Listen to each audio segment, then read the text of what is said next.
Well, that's the end of week 9 of the NFL season. I cannot believe we're in double digits. We are in week 10 of the NFL season on my 10th prediction video this year for the NFL. I hope you guys enjoy it. My first pick, I'm going to do the Thursday night game. It's the Seattle Seahawks versus the Arizona Cardinals. The Arizona Cardinals are at home and they're underdogs by 6 points. I'm going to be taking Arizona straight up, and I'm going to be taking Arizona obviously with the 6 points.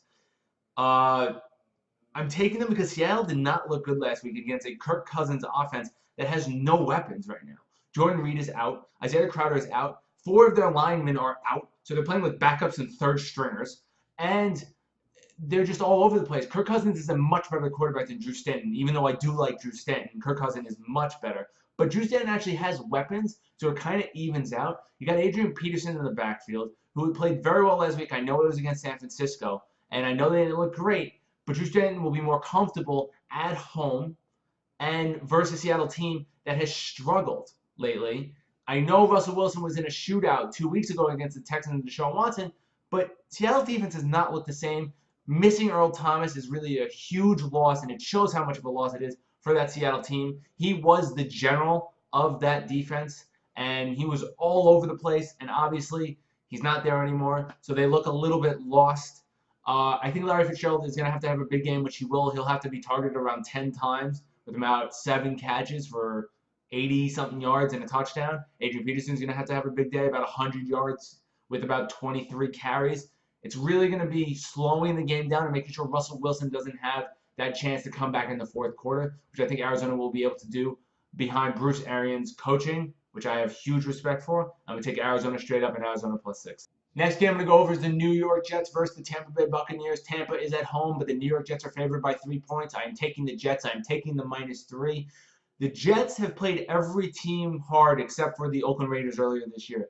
Every single team they've played tough and they've played close. I know they're 1-3 away from home this year, but Josh McCown got a huge win last week against the Bills. He looks good. He had the run game look great. Tampa has not looked good at all this year. Jameis Winston has been terrible. I don't know if Mike Evans is going to be suspended after his hit last week, which was ridiculous. And Tampa Bay just looks lost. I think the Jets, since they play hard, will be able to win this game.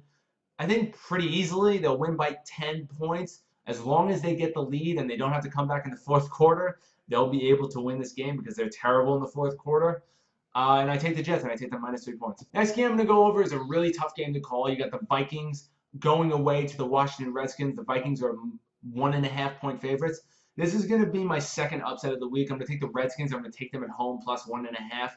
It's a very hard game to call. I believe in Kirk Cousins, and I believe that he will be able to make this team competitive. I don't know if they're going to make the playoffs. Minnesota has a very good defense, but so kind of does Seattle. And Kirk Cousins figured out a way, gritted his teeth, and won that game in a game that they had no business winning. So if I think they can beat Seattle, I think they can beat Minnesota. Minnesota is a better team, but they do have Case Keenum as their quarterback. If they get pressure on Case Keenum, he will make mistakes. And I think the Redskins defense will be able to do that. I mean, Case Keenum is all over the place. I don't trust him. If Teddy Bridgewater is playing, I don't trust that either. And I don't think he's coming back, but maybe he makes a surprise appearance. This would be his first game in a long time, but I'm taking the Redskins because I know what they are. I know who Kirk Cousins is, and I think they'll be able to win this game as long as Kirk Cousins gets a little bit of protection. Next game I'm going to go over is the Rams at home versus the Texans. I'm going over this game because this is the highest spread this week. It's the Rams -12 at home, and I'm taking the Rams, and I'm taking the spread. Tom Savage is not a good quarterback. He is a backup, if not a third stringer in my mind. You don't have the full defense of the Texans out there strong without J.J. Watt. You got Jadeveon Clowney, but that's really it. I don't see the Texans scoring a lot of points, maybe 10, maybe 14 against the Rams defense. And you got the Rams coming off of a huge, great win against the Giants. I know it's the Giants, but the Rams scored 50-something points. If you score 50-something points against any team in the NFL, that is a great accomplishment. So I'm picking the Rams. Jared Goff looks great. Todd Gurley looks great. Their wide receivers and Sammy Watkins, who doesn't get many targets, looked good last week with that one big play. I think it was like a 67-yard touchdown, if I'm not mistaken. And you had Wood, who is extremely fast. So I'm taking the Rams. I think they're going to win like 36-14 or 36-10 Rams easily win that game. And that is my easy lock of the week. Last game I'm going to go over is the Patriots versus the Broncos. The Broncos are at home. Patriots have a very hard time winning against the Broncos at their own place. I'm going to take the Patriots to win this game.